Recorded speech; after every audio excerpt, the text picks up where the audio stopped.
Hello friends, welcome back to my channel Swati's corner.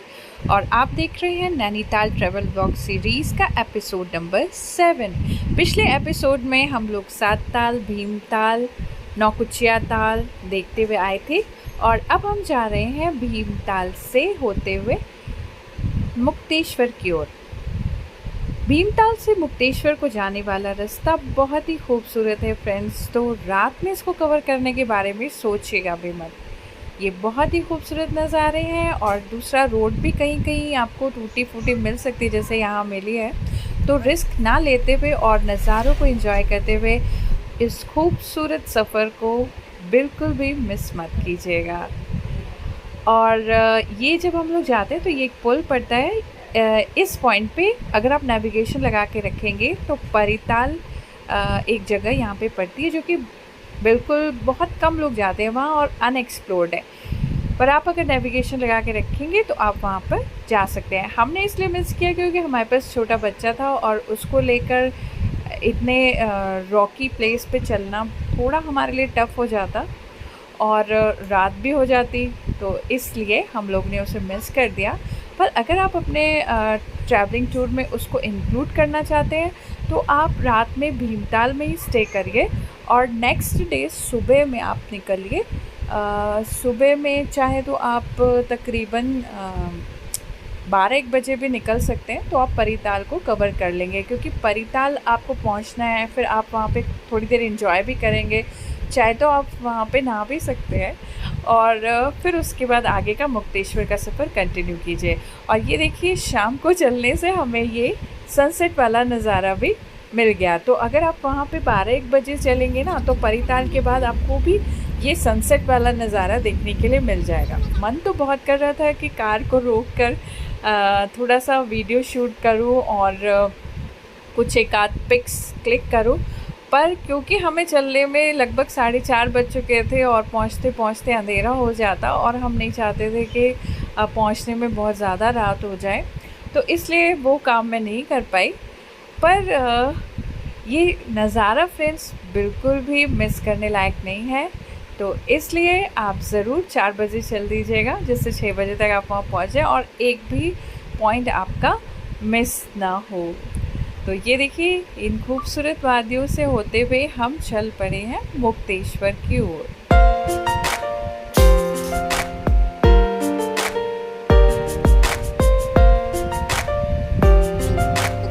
और देखिए friends बीच में जो है ये कैंप्स वगैरह आपको मिलते हैं, तो बुकिंग करते टाइम आप थोड़ा सा ध्यान दीजिए कि आप किस प्लेस पे बुकिंग कर रहे हैं, क्योंकि फ्रेंड्स यहाँ पे क्या है ना कि जब आप बुकिंग के लिए खोलते हैं तो आपको काफ़ी दूर दूर के जो आसपास के गांव है ना उसमें बुकिंग मिलती है जो कि मेन मुक्तेश्वर मंदिर से काफ़ी दूर है और फिर आपको बहुत लंबा सफ़र करके वहाँ पहुँचना पड़ता है। पर अगर आप एडवेंचरस हैं तो इस तरीके के कैंप्स में भी आप स्टे करना प्रेफर कर सकते हैं। इनकी बुकिंग जो है आपको ऑनलाइन साइट पे मिल जाएगी।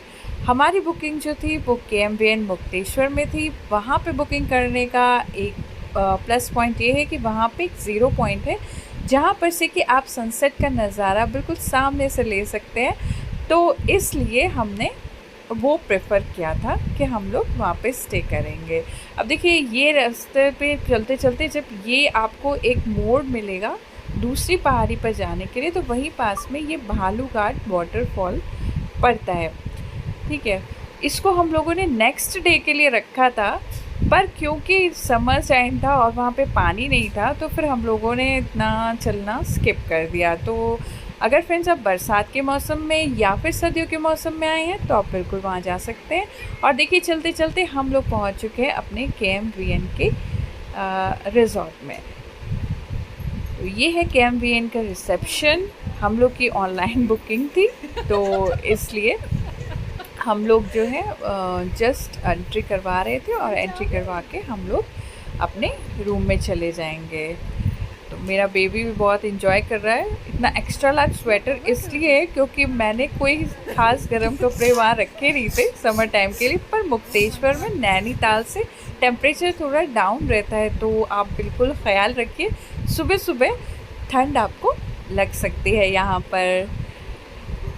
तो चलिए फ्रेंड्स मैं आपको अब अपना रूम दिखाती हूँ। ये है रूम नंबर 003 और यहाँ से 0 पॉइंट सुबह सुबह बिल्कुल साफ दिखता है। ये बेड है।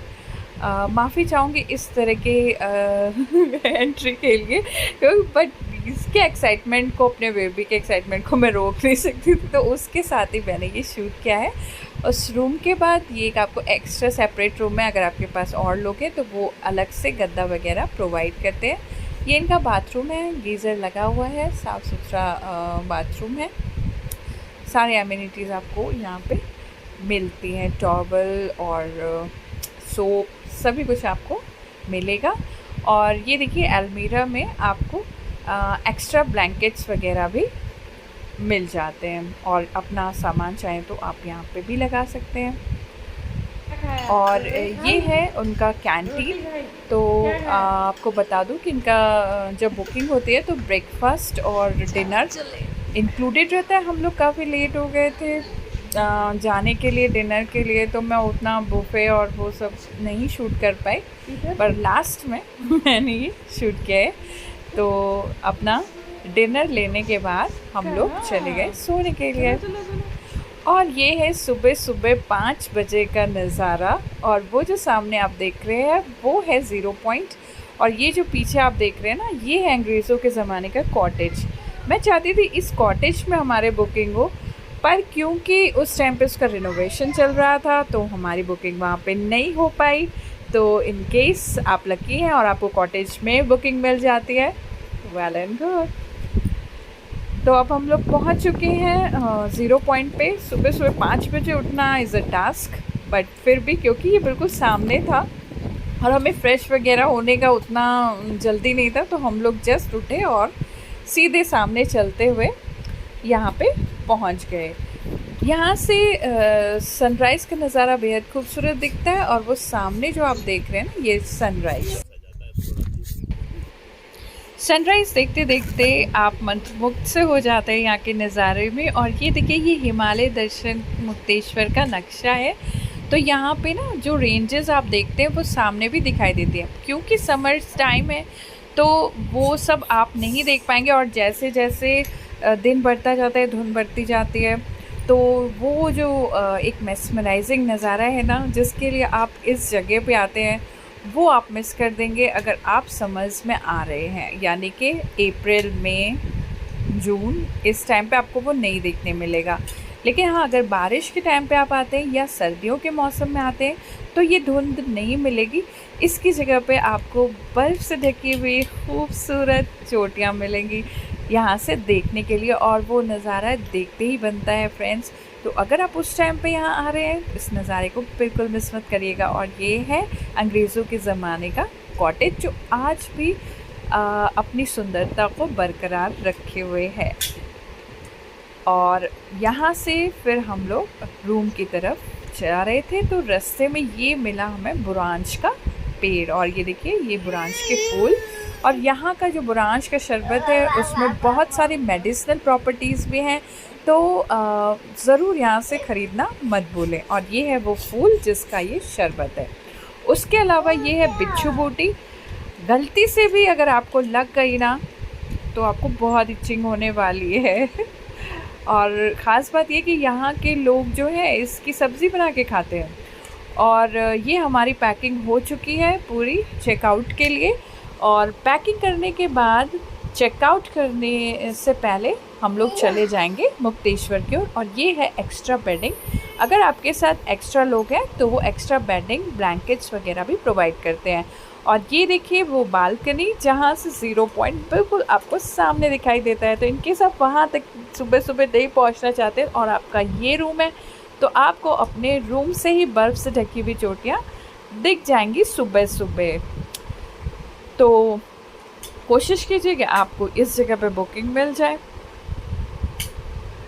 तो अपना ब्रेकफास्ट करने के बाद हम लोग चल पड़े मुक्तेश्वर की ओर, जो कि हमें बताया रिसेप्शन पर उन्होंने कि बहुत ही पास है, वॉकिंग डिस्टेंस पे ही है, लगभग 600 मीटर की दूरी पे ही है।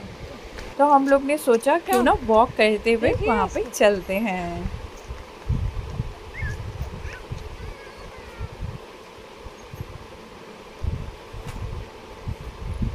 मेरा बेबी ऑलरेडी बहुत एक्साइटेड था। और यहाँ पर ये देखिए इस तरीके के फूल मैंने बहुत देखे पूरे पहाड़ी रास्तों पर, जो कि आपके नज़ारे को और भी ब्यूटीफुल बनाते हैं। ये देखिए, देखा आपने? तो ये अपने आप में नेचुरल ब्यूटी लिए हुए जगह है। बहुत सारी जगह नहीं है यहाँ देखने के लिए, बट एक बहुत ही काम पीसफुल एनवायरनमेंट है। सुबह सुबह जब आप यहाँ से चलते हैं ना, तो आपको बिल्कुल झिंगुरों की आवाज़, जैसे बहुत घने जंगलों में होता है ना, जब आप जाते हैं तो झिंगुरों की आवाज़ सुनाई देती है, तो वो आपको यहाँ सुनने ज़रूर मिलेगी। तो ये रास्ता है, हम लोग वॉक करते हुए जा रहे हैं मुक्तेश्वर मंदिर की ओर। और ये देखिए आपको वो वाइट सा जो गेट दिख रहा है, वो है मुक्तेश्वर मंदिर का गेट। हम लोगों ने यहीं से ऊपर जाने का सोचा। अगर आप उस तरफ कहीं ठहरे हुए हैं ऑपोजिट साइड में और पहले ही, तो फिर फ्रेंड्स आपको एक नया रास्ता मिलेगा। ये अब पुराना रास्ता हो गया, यहाँ से बहुत कम लोग ऊपर जाते हैं, पर मैं आपको सजेस्ट करूँगी ये रास्ता अगर आप लेते हैं ना, तो बिल्कुल नेचुरल एनवायरनमेंट से होते हुए आप ऊपर जाएंगे। ये है वो पूरा नज़ारा जो इस गेट से मिलता है। और भीड़ भाड़ भी बहुत ही कम या ना के बराबर आप देख ही रहे हैं। तो हम लोग इसी रास्ते से ऊपर की ओर गए। और फ्रेंड्स, आप बिल्कुल भी रिग्रेट नहीं करेंगे इस तरफ से आना। तो मैं आपको सजेस्ट करूँगी, अगर आप सीढ़ियाँ चढ़ लेते हैं, सीढ़ियाँ चढ़ने में आपको कोई ख़ास प्रॉब्लम नहीं है, तो आप ये जो पुराना वाला रास्ता है यहाँ से ही आएँ। लेकिन इस रास्ते का एक ड्रॉबैक ये है कि यहाँ पर आपको ना फूल माला वगैरह चढ़ाने के लिए नहीं मिलेगी, पर पुराने जो मंदिर और जो रास्ता है वो ज़रूर आपको देखने के लिए मिलेगा। और अगर आप KMVN की तरफ रह रहे हैं तो यही रास्ता आपको ज़्यादा नज़दीक पड़ेगा, नहीं तो उसके लिए फिर आपको और थोड़ा सा और आगे जाना पड़ेगा। और वहीं पे कार पार्किंग वगैरह भी है। हमें ये सजेस्ट किया गया था क्योंकि वहाँ बहुत सारे लोग आते हैं, तो कार पार्किंग की जगह नहीं मिलती है। और ये रास्ता जो ये जगह है ये यहाँ से बहुत करीब था, तो हम लोग ने भी कार ले जाना प्रेफर नहीं किया और इसी रास्ते से हम लोग ऊपर की ओर बढ़ चले। और वो देखिए सामने है मुक्तेश्वर मंदिर। अगर आपको पहाड़ों पे चढ़ने की आदत नहीं है तो थोड़ी सी सांस फूल सकती है, तो अगर आप चलते चलते थक जाएं तो ये बैठने के लिए भी यहाँ पे इंतज़ाम है। तो ये मुक्तेश्वर मंदिर का बोर्ड है और ये सामने है मुक्तेश्वर मंदिर। तो सामने शूज़ वगैरह चढ़ना शुरू करते हैं हम लोग, तो पास में थोड़ी बहुत मंदिर और आपको मिलते हैं। और एक यहाँ पे मुक्तेश्वर का आश्रम भी है। तो चलिए चलते हैं ऊपर सीढ़ियों से। सीढ़ियों पे जाएंगे तो सबसे पहले सामने आपको मिलेगा माता जी का एक छोटा सा मंदिर। तो चलिए चलते हैं मंदिर की ओर।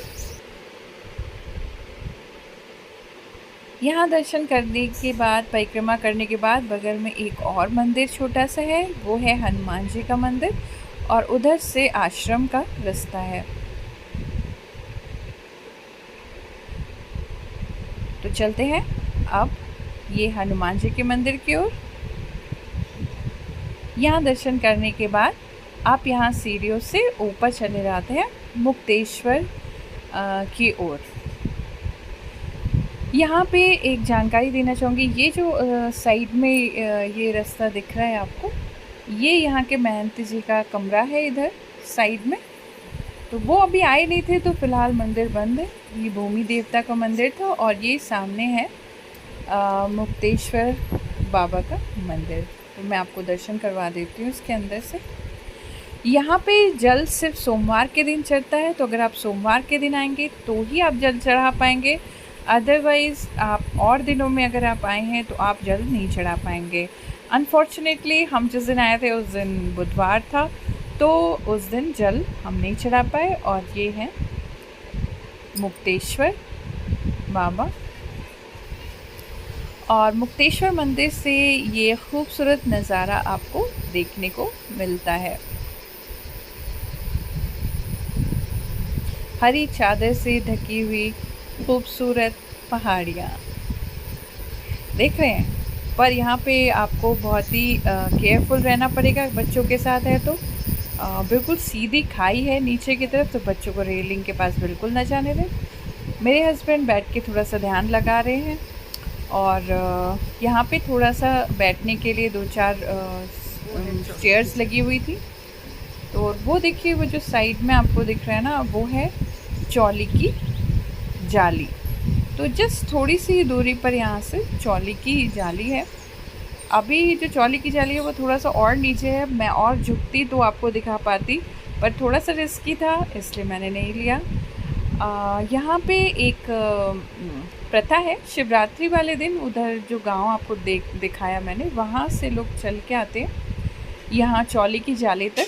और वो जो छेद है ना, वहाँ से जो जो इनफर्टिलिटी की प्रॉब्लम जिन लेडीज़ को होती है, तो वो उस छेद में से निकल के और फिर उसके बाद यहाँ पे मंदिर में दर्शन करने आते हैं। तो ऐसी मान्यता है कि ऐसा करने से शिवरात्रि के दिन उन्हें संतान की प्राप्ति होती है। अब वो जो रास्ता हम लोगों ने लिया था, वहीं से वापस नीचे उतर के मोड़ के पास से ये रास्ता अंदर को जाता है। ये देखिए, कुछ बुरांश के फूल गिरे हुए थे, तो मेरी मम्मा ने हाथ में लिया हुआ है। ये कुछ कुछ जो गुड़हल के फूल होते हैं ना, उनकी तरह ही दिखाई देते हैं।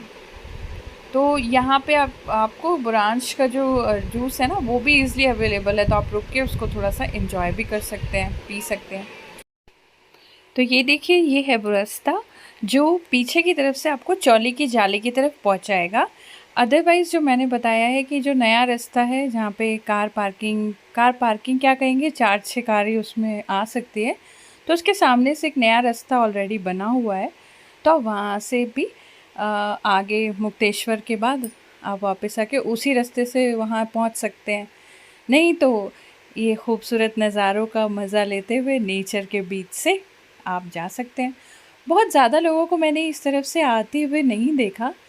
उल्टा जब हम लोग वहाँ पहुँचे तो काफ़ी लोग सरप्राइज़ थे कि हम लोग किस रास्ते से आ रहे हैं, इस तरफ क्या है वो जानने के लिए बहुत उत्साहित थे। तो मैंने उनको बताया कि यहाँ से भी एक रास्ता जो है आपको चौली की जाली और मुक्तेश्वर मंदिर की ओर ले जाता है। तो जाते टाइम उन्होंने फिर ये रास्ता यूज़ किया।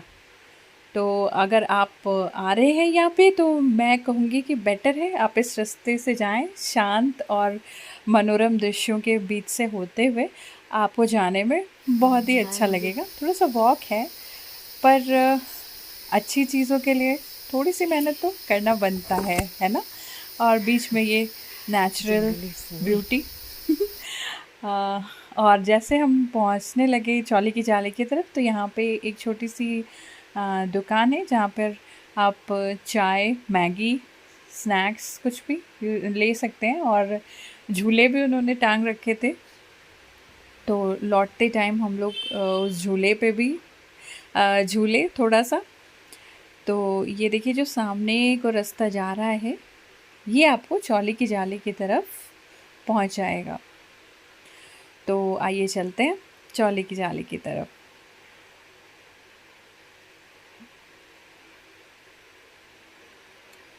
तो ये देखिए, ये जो आपको दिख रहा है वो है चौली की जाली। वो जो छेद आपको दिखा, मैं अभी फिर से फोकस करती हूँ उस तरफ।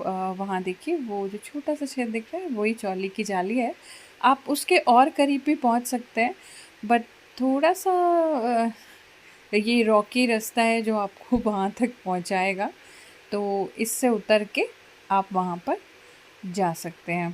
थोड़ा सा रिस्की है, पर कोई नहीं। ये ऊपर आप जो देख रहे हैं वो है चौली की जाली, और नीचे खड़े होकर बहुत से लोग वहाँ पे पहुँच के फ़ोटोग्राफ्स भी ले रहे थे। पर ध्यान रखिए, पैर फिसलने का भी डर रहता है। और ये देखिए, ये अंग्रेज़ों के ज़माने का कॉटेज है। अभी फ़िलहाल के लिए ये डंप किया हुआ है, कोई यूज़ नहीं है इसका।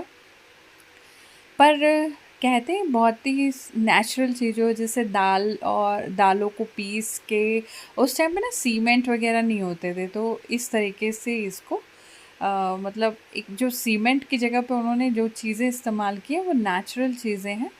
और उसके बाद मतलब कब से ये बना हुआ है, तब से ये आज तक इसी तरह है। और ये देखिए, ये जहाँ पे लोग खड़े थे वहाँ से चौली की जाली का व्यू।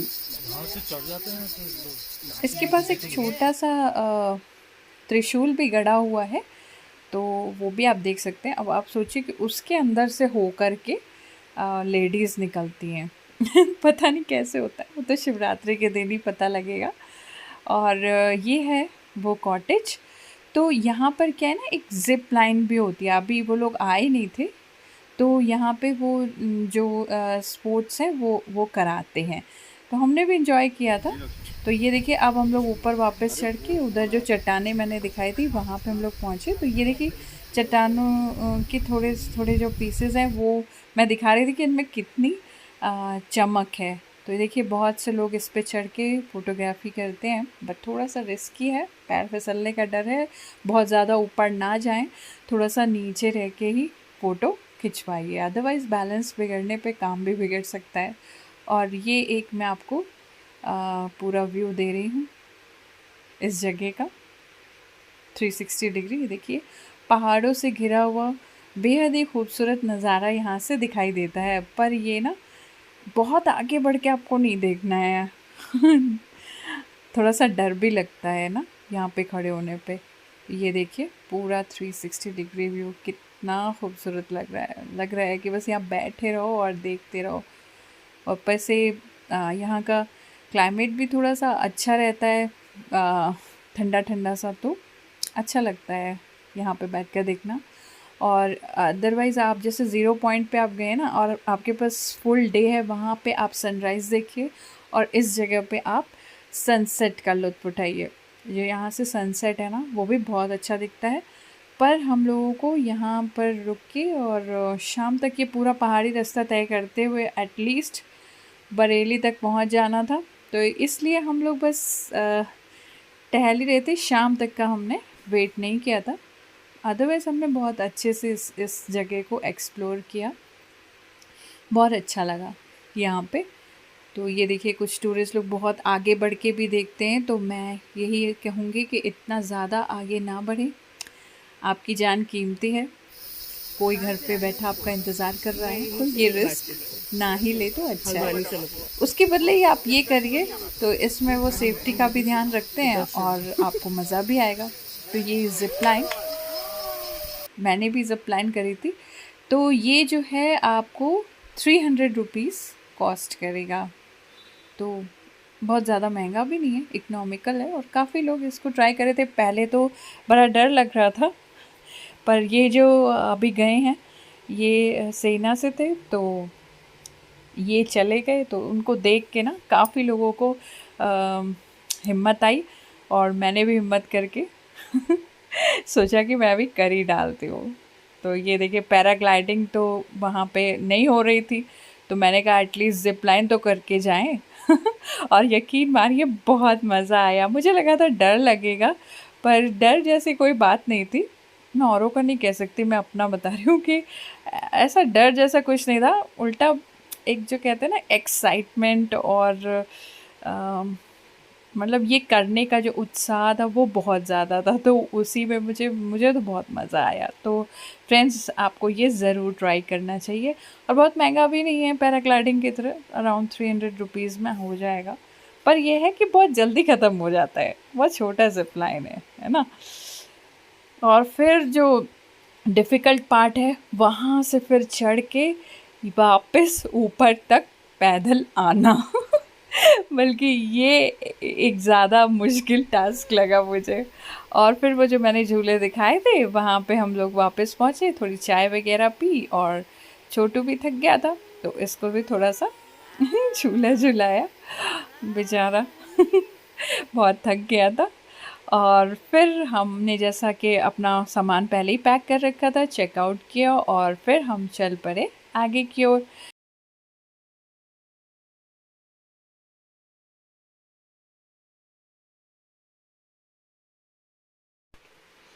यहाँ पे इंडियन वेटनरी रिसर्च इंस्टीट्यूट भी है, तो हमारे टाइम पे तो वो बंद था, उसमें जाना अलाउड नहीं था कोरोना की वजह से। पर बाद में कभी आप आएँ और उसमें जाना अलाउड हो, तो बिल्कुल आप वहाँ पे ज़रूर जाइए। अब क्योंकि हमारा चेकआउट टाइम था अराउंड 12 बजे, तो हम लोग ने सोचा था यहाँ एक निर्वाणा ऑर्गेनिक सेंटर है जहाँ पे आप लंच कर सकते हैं। वहाँ का कुमाऊनी लोकल फूड एंजॉय कर सकते हैं। वो लोग खुद ही ग्रो करते हैं और खिलाते भी हैं। तो ये देखिए जो सामने आपको दिखाई दे रहा है, ये ही वो निर्वाणा है।